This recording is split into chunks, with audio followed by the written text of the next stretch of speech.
Ready?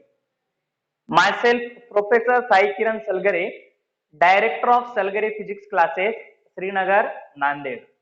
Okay, today we are going to start and next most important chapter, that is Newton's law of motion.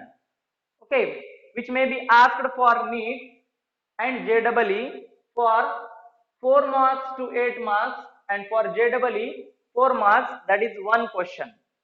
Okay, NEET के लिए यहाँ पे एक या दो question पूछ सकते हैं और जेडबलई के लिए कितने, एक क्वेश्चन पूछ सकता है in Newton's law of motion में। ये बहुत इंपॉर्टेंट चैप्टर है। क्यों इंपॉर्टेंट है बेटा ये? Because Newton's law of motion जो चैप्टर है, दैट चैप्टर, ये जो चैप्टर के कंसेप्ट है वो वर्क एनर्जी पावर में आते हैं, जो कि हमने अभी देखा है, राइट। और बाद में कहां पे आते हैं वो? रोटेशनल मोशन में आते हैं, सेंटर ऑफ मास कोलिजन की जगह पे आते हैं वो, right. So Newton's law of motion is two important chapter because this is the conceptual chapter and that concept may be used in the work energy power and rotational motion chapter. Are you getting my point? So this is the syllabus for the Newton's law of motion, which is starting from free body diagram. Short form जो है इसका, that is FBD। क्या बोलेंगे हम इसको? FBD बोलेंगे, free body diagram. Are you getting my point what I said? समजलं का मी काय सांगतोय ते? Free body diagram. त्यानंतर आहे न्यूटन्सचे 3 लॉज आहेत, न्यूटन्सचे कुठले 3 laws? First law, second law आणि थर्ड लॉ। जो पहिला लॉ आहे तो पहिला लॉ आहे that is related to law of inertia. कुणाशी रिलेटेड आहे? इनर्शियाशी रिलेटेड आहे। दूसरा लॉ जो आहे that is related to momentum. कुणाशी रिलेटेड आहे तो? मोमेंटम, मोमेंटम, मोमेंटम से रिलेटेड है। आणि तिसरा लॉ जो है that third law is related to action reaction. कुणाशी रिलेटेड आहे ते? ऍक्शन रिएक्शन से रिलेटेड आहे। आलं का लक्षात? हे 3 लॉ आहे। त्यानंतर पुल्लीवरचे प्रॉब्लेम आहे, त्यानंतर इन्क्लाइन्ड प्लेन। पुल्ली म्हणजे काय? जे आपण म्हणतो पवऱ्या म्हणतो, पवऱ्यातून म्हणजे विहिरीतून जे पवऱ्यानं पाणी काढतो त्याच्यासाठी जे असं ओढतो ते ॲपरेटस असते गोलवालं ते, that apparatus is known as the pulley. त्या ॲपरेटसला आपण काय म्हणतो? पुल्ली म्हणतो मित्रांनो आपण। आलं का लक्षात? तर लक्ष द्या, त्या पुल्लीवरचे प्रॉब्लेम आहेत। त्यानंतर इन्क्लाइन्ड प्लेन। इन्क्लाइन्ड प्लेन म्हणजे कसा रे? त्या पद्धतीचा जो प्लेन असतो त्याला आपण इन्क्लाइन्ड प्लेन म्हणतो। त्यानंतर elevator, that is related to what? कशाशी रिलेटेड आहे ते? एलिव्हेटर म्हणजे लिफ्टशी रिलेटेड। लिफ्ट मध्ये तुम्ही आहात, वर चाललात, आलं का लक्षात? त्याच्याशी रिलेटेड आहेत। हे पूर्ण जे आहे त्याचा सिलेबस आहे, ज्यामधून 1 ते 2 क्वेश्चन विचारू शकतात आणि अतिशय महत्वाचं आहे, ओके, एखादा फ्रिक्शनचा क्वेश्चन पण यामध्येच विचारू शकतील ते। Are you getting my point what I said? Okay, write down, pause करा, लिहा। आपल्या ऍप्लिकेशन मध्ये ते सिस्टम आलेलं आहे, किंवा युट्यूब वर बघत असाल तर ते पण सिस्टम आलेली आहे आपल्याला। Okay, write down fast, fast लिहा।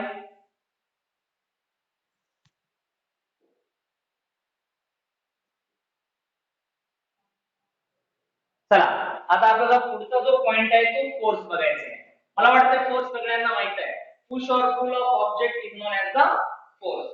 चला आपण फोर्स म्हणतो, आणि फोर्सचं एसआय युनिट काय रे? What is the SI unit of force? That is newton. काय ते? न्यूटन आहे। CGS unit is what? That is dyne. CGS unit काय? डायन आहे। And force is a vector quantity. कुठली क्वांटिटी आहे ती? वेक्टर क्वांटिटी आहे। आलं का लक्षात? ही वेक्टर क्वांटिटी आहे। आणि तुम्हाला रिलेशन सुद्धा माहिती पाहिजे, that relation is 1 newton is equals to 10 raise to power 5 dyne. 1 newton is equals to 10 raise to power 5 डायन।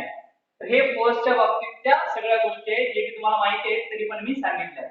एसआय युनिट न्यूटन आहे, फोर्सचा सीजीएस युनिट डायन आहे। तर आपल्याला ह्या याच्यामध्ये आपल्याला डिस्कस करायचं आहे मित्रांनो। काय डिस्कस करायचं आपल्याला याच्यामध्ये? we have to discuss the types of forces। किती पद्धतीचे टाइप्स आहेत आपल्याकडे? बघा लक्ष द्या। First is the non contact force. पहिला कुठला आहे? नॉन कॉन्टॅक्ट फोर्स ही टाइप आहे। त्यानंतर आहे कॉन्टॅक्ट फोर्स, त्यानंतर कुठली टाईप आहे कॉन्टॅक्ट फोर्स, आलं का लक्षात. त्यानंतर आहे weak force and last one is that strong काय म्हणतो आपण त्याला nuclear force. Nuclear force, these are the types of forces. म्हणजे असे वेगवेगळ्या पद्धतीचे टाइप्स आहेत. Non contact force, contact force, weak force आणि न्यूक्लिअर फोर्स असे फोर्सचे टाइप्स आहेत. त्यानंतर मित्रांनो बघा लक्ष द्या, त्यानंतर काय नॉन कॉन्टॅक्ट फोर्स म्हणजे कसे फोर्स जे ऍक्च्युअल कॉन्टॅक्ट मध्ये नाहीये तसे फोर्स. आता हे बघा, याला मी थ्रो करायलो का नाही, मी फक्त सोडलं तरी हे खाली येते, बरोबर का. मी याला सोडलं तरी पण हे डायरेक्ट खाली येईल, म्हणजे नॉन कॉन्टॅक्ट फोर्स. आता आपल्याकडे मॅग्नेट असते, मॅग्नेटच्या जवळ तुम्ही एखादा आयर्न नेला, लोखंड नेला, मॅग्नेटच्या जवळ जर लोखंड नेला तर ते अट्रॅक्ट होते, बरोबर का. That is also non contact force. म्हणजे दोघांना आपण कॉन्टॅक्ट मध्ये आणायची आवश्यकता नाहीये, तरी पण ते अट्रॅक्ट करतात, पुल किंवा पुश होतात. तशा फोर्सला काय म्हणतो आपण, which force, that is the non contact force. कुठले फोर्स आहेत ते non contact force. Are you getting my point. So अशा किती पद्धतीचे फोर्स आहेत ते. पहिला आहे आपल्याला माहित असलेला कुठला, gravitational force. Second one electrostatic force. Gravitational force झाला, इलेक्ट्रोस्टॅटिक फोर्स झाला. त्यानंतर आताच आपण बघितलं कुठला फोर्स, मॅग्नेटिक फोर्स.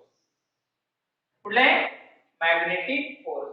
अशा पद्धतीचे जे फोर्सेस आहेत त्या फोर्सेसला आपण काय म्हणतो बेटा, नॉन कॉन्टॅक्ट फोर्स म्हणतो. ग्रॅव्हिटेशनल फोर्स, इलेक्ट्रोस्टॅटिक फोर्स आणि मॅग्नेटिक फोर्स असे हे आलं लक्षात. त्यानंतर कॉन्टॅक्ट फोर्स म्हणजे कसे बेटा, जे ऍक्च्युअल कॉन्टॅक्ट मध्ये येतात. कशामध्ये, ऍक्च्युअल कॉन्टॅक्ट मध्ये येतात. फॉर एक्झाम्पल जर आपण बघितलं, याचे एक्झाम्पल असं बघायचं घ्या, टेन्शन.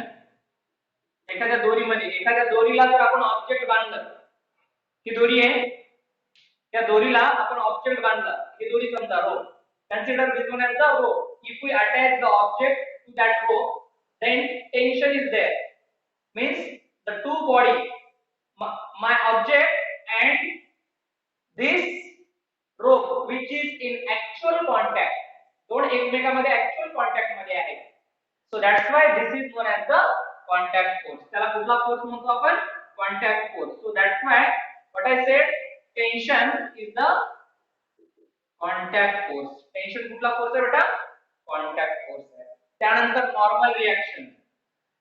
प्रत्येक बॉडीवर नॉर्मल रिएक्शन असते. Okay, tension is represented by T and that is represented by normal reaction, this one.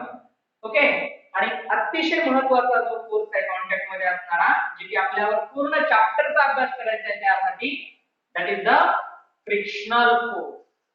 कुठला, frictional force is also a contact force. त्याला काय म्हणतो आपण, फ्रिक्शनल फोर्स. म्हणजे कुठला फोर्स, फ्रिक्शनल फोर्स, जे की ऍक्च्युअल कॉन्टॅक्ट मध्ये असते, that is the contact force. And last one is the spring force. एका मासला आपण, एका स्प्रिंगला मास अटॅच केलो, ओढलो, that is the spring force. these are the contact forces, these are the non contact forces. हे कॉन्टॅक्ट फोर्स आहेत, बाकीचे नॉन कॉन्टॅक्ट फोर्स आहेत. ओके, वीक फोर्स म्हणजे कुठला फोर्स असतो रे, van der Waals force. Van der Waals force, van der wall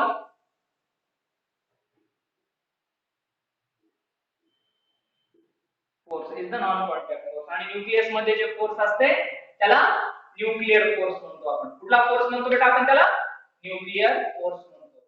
आता आपल्याला हा जे चॅप्टर बघायचा आहे, ह्या चॅप्टर मध्ये बेटा आपल्याला tension, normal reaction, frictional force आणि स्प्रिंग फोर्स हे जे आहेत ते अतिशय महत्त्वाचे आहेत बेटा. कारण हे जर आलं तरच आपल्याला हे चॅप्टर माहिती होईल. तुम्हाला माहिती आहे, मला वाटतं जनरली तुम्हाला सगळं माहिती असेल, टेन्शन म्हणजे काय, नॉर्मल रिएक्शन म्हणजे काय, फ्रिक्शनल फोर्स म्हणजे काय. पण ऍक्च्युअली आपल्याला याला डीप मध्ये जाण्यासाठी ह्या सगळ्या गोष्टी समजून घेणं फार महत्त्वाची गोष्ट आहे. तर आपण हे जे आहे ते कॉन्टॅक्ट फोर्स पहिलं नॉर्मली समजून घेऊ बेटा आपण ते काय असते. आलं का लक्षात.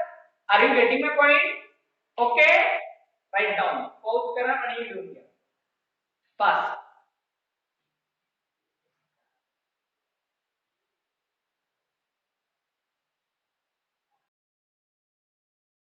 The normal reaction.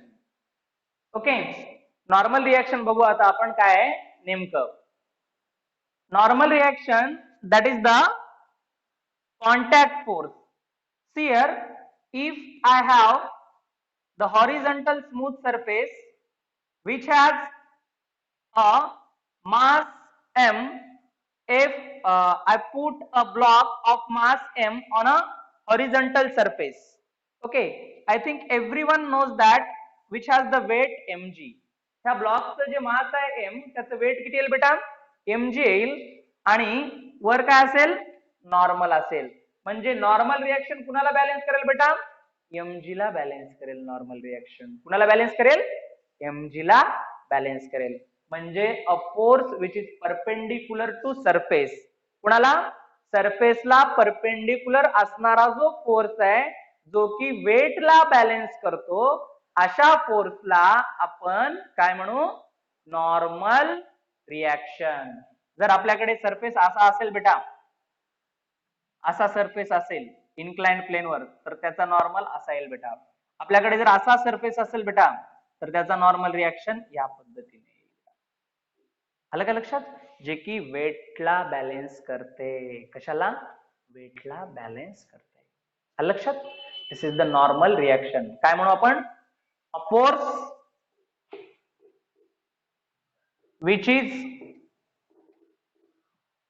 is perpendicular to a force which is perpendicular to surface is known as the normal reaction. त्याला काय म्हणतो बेटा आपण? नॉर्मल रिएक्शन म्हणतो. आलं का लक्षात? त्यानंतर टेन्शन. टेन्शन जास्तीत जास्त तुम्ही ऐकता, टेन्शन जे आहे ते कशाचं ऐकतो आपण? टेन्शन स्ट्रिंग मधलं टेन्शन ऐकतो. कशामधलं? स्ट्रिंग मधलं टेन्शन ऐकतो आपण. रॉड मध्ये पण टेन्शन असते बेटा. त्यानंतर चेन मध्ये सुद्धा टेन्शन येते. आलं का लक्षात? टेन्शन म्हणजे काय रे बेटा? If a body is stretched, okay, हे बघा अशा पद्धतीनं आपण एक ऑब्जेक्ट लावला. आलं का लक्षात? स्ट्रेच झालं, त्याच्यामध्ये टेन्शन आलं बेटा. And that is away from the object. Object पासून दूर जाय, अवे फ्रॉम द ऑब्जेक्ट. म्हणजे टेन्शन जे आहे ते ऑब्जेक्टच्या अवे आहे, दूर आहे. ऑब्जेक्ट पासून दूर जायचा प्रयत्न करते, त्याला आपण काय म्हणतो? टेन्शन म्हणतो बेटा. आपण त्याला काय म्हणतो? The direction of tension away from the point string it changes leads to tension change. Tension remains same until remains. Okay, आता बघा आपण जर हे अशा पद्धतीनं काय घेतलो? ब्लॉक्स घेतलो. या दोघांमध्ये ही रोप आहे, याचं टेन्शन इकडे जाणार, याचं टेन्शन इकडे जाणार. अजून एक आपण हे घेतलं, अजून एक ब्लॉक घेतला, एक सरफेस घेतलो आपण. जर हे जर रोप सेम असेल, हे जर रोप सेम असेल किंवा हे स्ट्रिंग सेम असेल, तर त्याच्यामधलं टेन्शन हेच असेल. आता ही रोप वेगळी असेल बेटा, त्याच्यामधलं टेन्शन सुद्धा वेगळं असेल. म्हणजे टेन्शन बदलण्यासाठी काय लागते बेटा आपल्याला? We need the different strings. वेगवेगळ्या स्ट्रिंग्स लागतात आपल्याला. आलं का लक्षात? जेव्हा ताण निर्माण होतो, काय निर्माण होतो? ताण निर्माण होतो, त्यावेळेस टेन्शन येते बेटा. काय येते? टेन्शन. म्हणजे ह्या टेन्शन आला, दॅट इज द टेन्शन. ह्याला ओढलो आपण, tension is increases. Tension increase होईल. आलं का लक्षात? अशा पद्धतीने हे टेन्शन आहे, हे नॉर्मल रिएक्शन आहे. मला वाटतं तुम्हाला लक्षात आलेलं आहे. ओके, आपण याचा पुढचा जो भाग आहे, ओके, ते आहेत अजून काही बेसिक गोष्टी आहेत, त्या दोन गोष्टी आपण समजून घेऊ, ज्या तुम्हाला माहिती आहेत तरी पण आपण डिस्कस करू. That is the inertia and momentum. Inertia आणि मोमेंटम दोन गोष्टी बघू आज, आणि बाकीचा भाग उद्याच्या लेक्चर मध्ये बघू. First write down that. पहिले लिहा पॉज करून.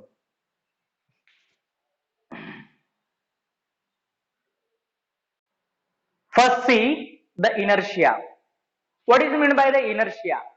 इनर्शिया म्हणजे काय? Inertia is nothing but the mass. यालाच काय म्हणतो बेटा आपण? मास म्हणतो इनर्शिया म्हणजे. किंवा इनर्शियाची जनरल डेफिनेशन आहे काय? Tendency of object to oppose the motion.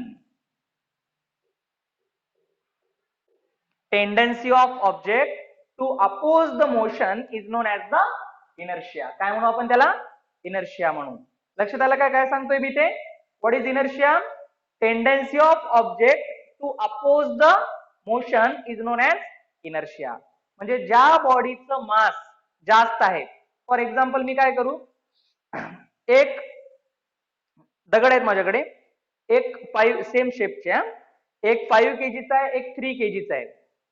Okay, दोन्ही सेम फोर्स ना आपण फेकलो तर पहिलं कोण स्टॉप होईल रे बेटा?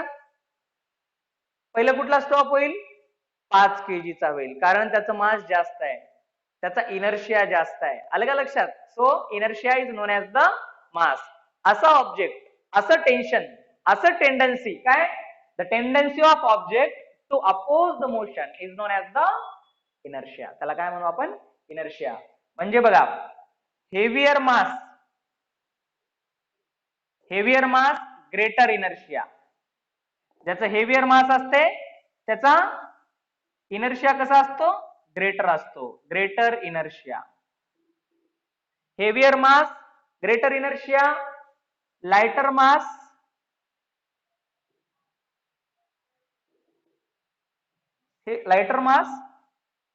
Small inertia, less inertia. Sorry smaller mass less inertia. ज्याचं मास कमी असते बेटा, ज्याचं मास कमी असतंय त्याला काय म्हणू आपण? लेस. त्याला कमी इनर्शिया असतो, त्याला कमी इनर्शिया असतो. लक्षात आलं का?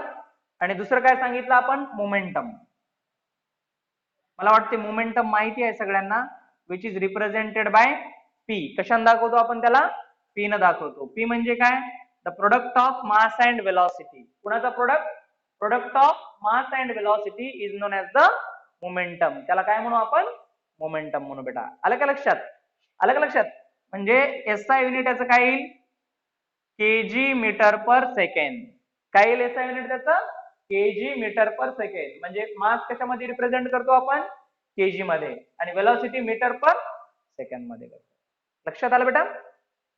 That is the momentum. काय? Momentum, the product of mass and velocity.